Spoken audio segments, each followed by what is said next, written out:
Hello dear friends, तो finally Bharat को मिल गया 29वां राज्य जिसका नाम है भील प्रदेश और इसका जारी हो गया है नक्शा।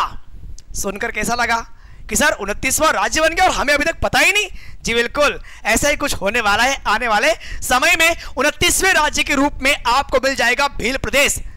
और भील प्रदेश का नक्शा जारी कर दिया बाप पार्टी के सांसद, आदिवासी सांसद जिनका नाम है राजकुमार राउत साहब। अब आप बोलोगे सर ये क्या बात बोल रहे हो, बाप पार्टी ये कोई पार्टी है? बिल्कुल भाई, बाप पार्टी का मतलब होता है भारत आदिवासी पार्टी या भारतीय आदिवासी पार्टी, इन शॉर्ट में बाप। संस्थापक भाई आप लोग जानते हैं एमएलए साहब जिनका नाम है कमलेश्वर डोडियार, झोपड़ी वाले एमएलए, झोपड़ी वाले विधायक के नाम से फेमस है।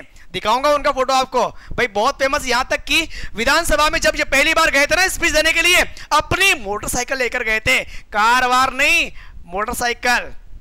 भाई साहब ये अपनी ओर से डायरेक्टली खड़े होते हैं, किसी पार्टी वार्टी की इनको आवश्यकता नहीं पड़ती और इलेक्शन जीत लेते हैं, लोगों के दिलों पे राज करते हैं। बिल्कुल, और इन्हीं के माध्यम से एक बार पहले भी ये आवाज उठाई गई थी कि भील प्रदेश बना के रहेंगे, लेकिन अब एक बार फिर से ये ये भील प्रदेश की जो मांग है इसने तुल पकड़ लिया और अब इसी भारतीय आदिवासी पार्टी के सांसद राजकुमार राउत साहब ने फाइनली यहां पर नक्शा जारी कर दिया। और इन्होंने भाई साहब इन्होंने ट्विटर पर ट्वीट भी किया। वो ट्वीट आपको मैं पहले दिखाना चाहूंगा। ये वो मैप है जिसे भील प्रदेश का नाम दिया गया है। राजस्थान, मध्य प्रदेश, गुजरात और महाराष्ट्र, इनमें से कुछ क्षेत्रों को काट काट के भील प्रदेश में शामिल करने की मांग की गई। मैं आपको वो भी दिखाऊंगा किन किन जिलों को शामिल करने की बात की गई है। इन्होंने ट्वीट किया कि भील राज्य की मांग को लेकर गोविंद गुरु के नेतृत्व में 1913 में 1500 से अधिक आदिवासी मानगढ़ पर शहीद हो गए थे। मानगढ़ राजस्थान के बांसवाड़ा जिले की बात हो रही है। मैं मानगढ़ का किला भी आपको दिखाने वाला हूं, मानगढ़ में वो स्मारक भी दिखाने वाला हूं जहां पर 1913 में भाई साहब 1500 से अधिक लोगों की जान गई थी। 1500 से अधिक लोग यहां पर शहीद हुए थे क्योंकि आजादी के बाद भील प्रदेश को 4 राज्यों में बांटकर इस क्षेत्र की जनता के साथ में अन्याय किया और गोविंद गुरु के नेतृत्व में शहीद हुए 1500 से अधिक शहीदों के सम्मान में भील प्रदेश राज्य आज बनाना हमारी मांग है। इन्होंने ये कहा कि पहले भी यहां पर भील प्रदेश की मांग आजादी के पहले से उठाई जा रही थी कि भाई जो भील समुदाय है वो अधिक मात्रा में इन क्षेत्रों में आपको देखने को मिलेगा। लेकिन एक्चुअली गवर्नमेंट ने क्या किया कि इस क्षेत्र के भीलों को या भील समुदाय को राजस्थान, गुजरात, महाराष्ट्र और मध्य प्रदेश इन राज्यों में बांट दिया।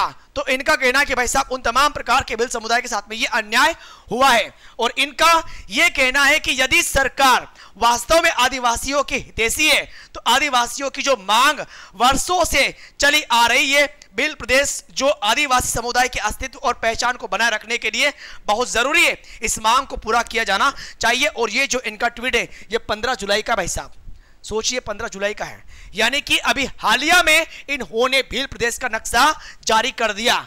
चलिए आपको दिखाऊंगा कि भील प्रदेश के अंतर्गत इनकी एक्चुअली मांग क्या है कि जो 4 राज्य बता रहे हैं राजस्थान, गुजरात, मध्य प्रदेश और महाराष्ट्र, इनमें से कौन कौन से जिले हटाकर भील प्रदेश में मिलाए जाएंगे। मैं आपको वो जिले भी बताना चाहूंगा। उसके पहले अगर आप देखोगे तो जब ये सांसद बने तो ये ऊंट से, भाई साहब ये ऊंट पर बैठकर संसद पहुंचे थे।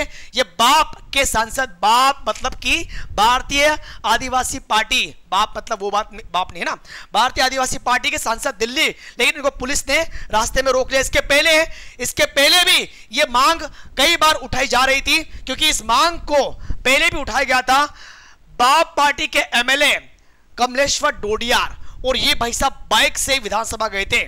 ये बाइक से विधानसभा गए थे। सोचिएगा तो आदिवासियों के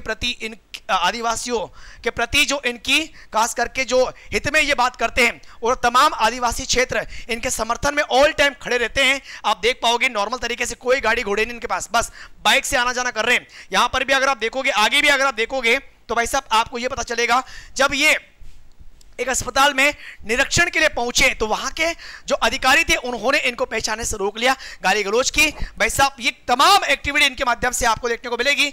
और यहां पर राजकुमार राउत साहब जो जनता को संबोधित कर रहे हैं, जनता इनके समर्थन में है। यही चाहते हैं कि आदिवासियों का जो संस्कृति है, जो कल्चर है, जो उनके अधिकार है, जो उनके रूल्स और जो उनके नियम है खास करके अपनी लाइफ को सर्वाइव करने के लिए, तो उनके लिए एक ऐसा क्षेत्र बना के दिया जाए भील प्रदेश के रूप में जहां पर वो खुलकर रह सके, उनका जनजीवन जो होता है वो खुलकर उसे जी सके। इनका ये कहना है और इनके समर्थन में ओवरऑल मिला के पूरा भील समुदाय शामिल है। ठीक है साहब, अगर आप यहां पर भी देखोगे तो जितने भी रैलियां इन्होंने की, जितने भी खास करके आयोजन किए, वहां पर आप भीड़ देख सकते हैं। इनके समर्थन में ऑल टाइम लोग आते हैं यहां पर। अब ये है भाई साहब वो मानगढ़ का स्मारक। ये मानगढ़ का स्मारक राजस्थान के बांसवाड़ा में आपको देखने को मिलेगा।